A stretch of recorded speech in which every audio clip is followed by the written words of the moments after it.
bansa. Itigil ang pag-aaway at ang pagkakagulo. Ang galit ay yanisin at dapat magkasundo. Kung payapa ang ating bansa, aasenso nga tayo. Ang kahirapan sa bansa ay lumulubhaba. Kailangan harapin ang marami nating problema. Maraming nagugutom sa Maynila at probinsya. Maraming trabahan na hindi sapat ang kinikita. Pagbilang hindi sapat ang pagkain sa mesa. Kapag sila'y nagkasakit, wala rin pa pa-hospital. Sa buhay ang pinampas na matinding kalamidad. At tumataas ang antas ng kriminalidad. Hindi mabuting panoorin ang puro na lang kampihan. Kaliwat ka ng batikos, kabilang albisan. Ang dapat asikasuhin at kailangan malunasan na iyang mga problemang nagpapahirap sa ating bayan. Sa ating na panahon, pagkakaisa ang solusyon.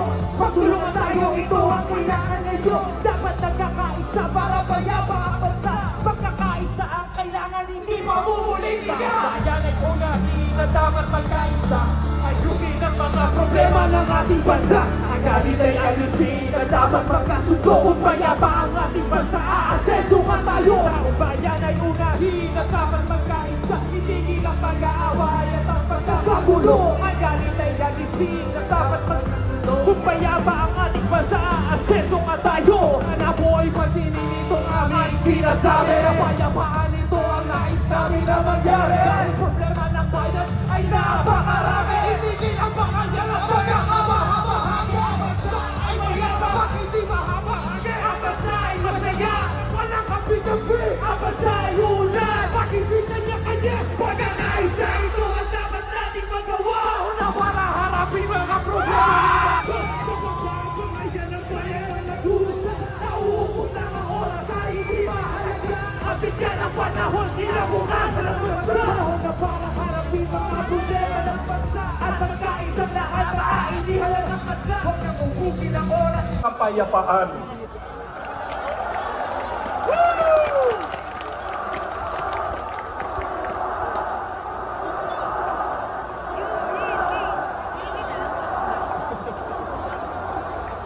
Ito po ang itinuturo ng ating Panginoon Diyos. Ito po ang dapat nating gawin para kamtan ang kapayapaan, lumayo sa masama, at gawin ang mabuti.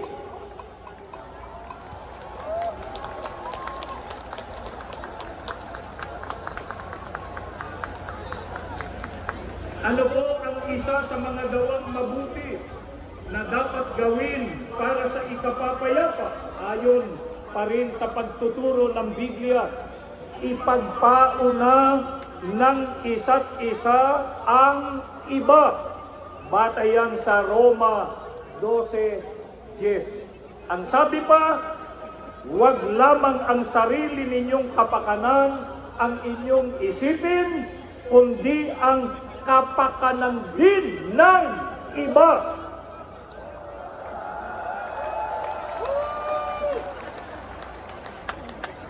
Yan ay nakabatay sa unang Korinto sa 10:24. Kaya para sa kapakanan ng kapwa-tao at mga mamamayan, dapat isang tabi ang mga pansariling kapakanan at mga personal na ambisyon.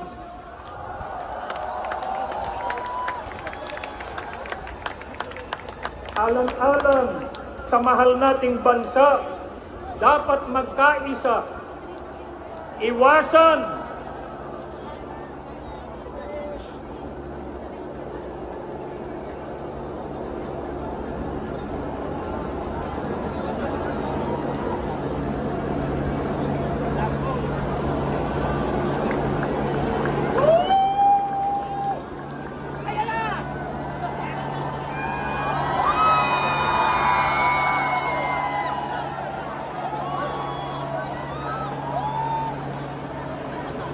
alang-alang po sa mahal nating bansa, dapat magkaisa at iwasan ang pagkakabahabahagi at kaguluhan.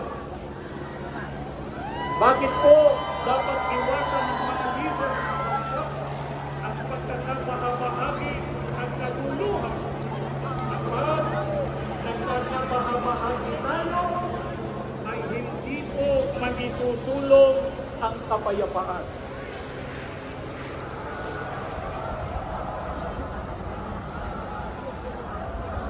At kapag kaguluhan ang namaya, kaya sana maging mabuting halimbawa ang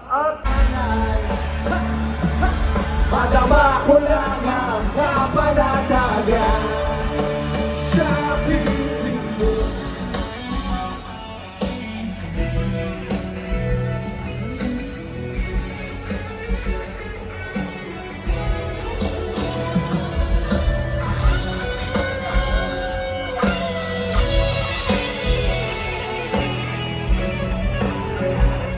Aabutin ang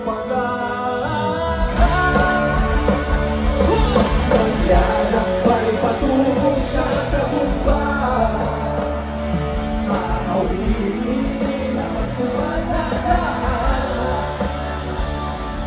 Madama ko lang ang kapanatagan. Ang pangarap. Maglalakbay patungo sa tagumpay. Makauwiin ang masuwat na daan.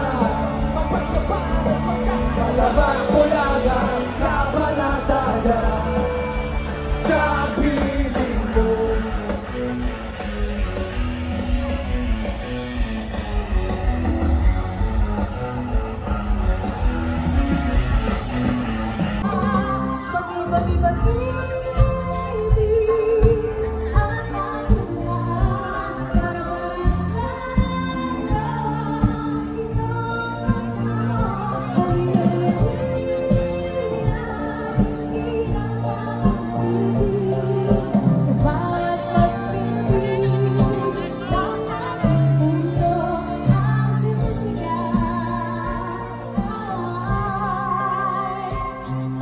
Pagmamahal sa'yo ay totoo. Hindi ka iiwan mapagkailanman. Ikaw lang. Pag-ibig-ibig ang aking laan para sa'yo. Itong pagsama.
If you know the song, please sing along with us, okay?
Kapayapaan.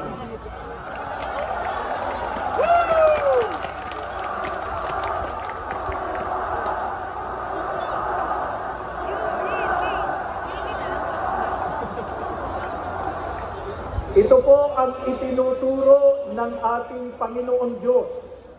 Ito po ang dapat nating gawin para kamtan ang kapayapaan, lumayo sa masama, at gawin ang mabuti.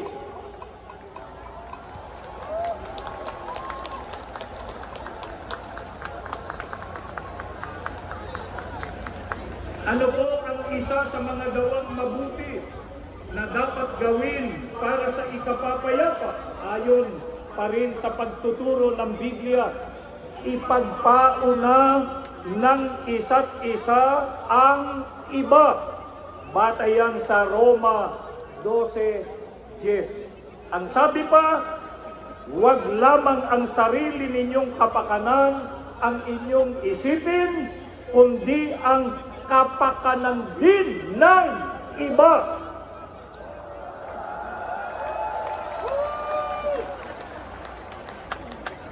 Yan ay nakabatay sa unang Korinto sa 10:24. Kaya para sa kapakanan ng kapwa-tao at mga mamamayan, dapat isang tabi ang mga pansariling kapakanan at mga personal na ambisyon.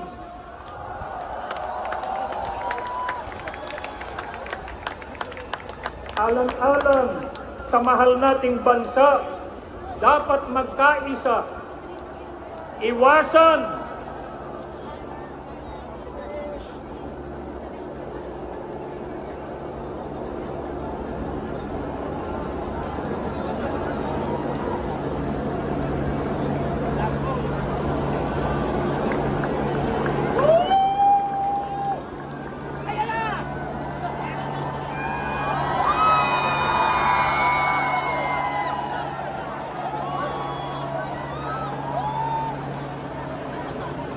alang-alang po sa mahal nating bansa, dapat magkaisa at iwasan ang pagkakabahabahagi at kaguluhan.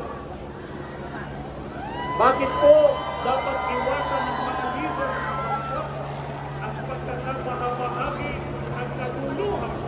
Kapag nagkakabahabahagi tayo, ay hindi po magisusulong ang kapayapaan.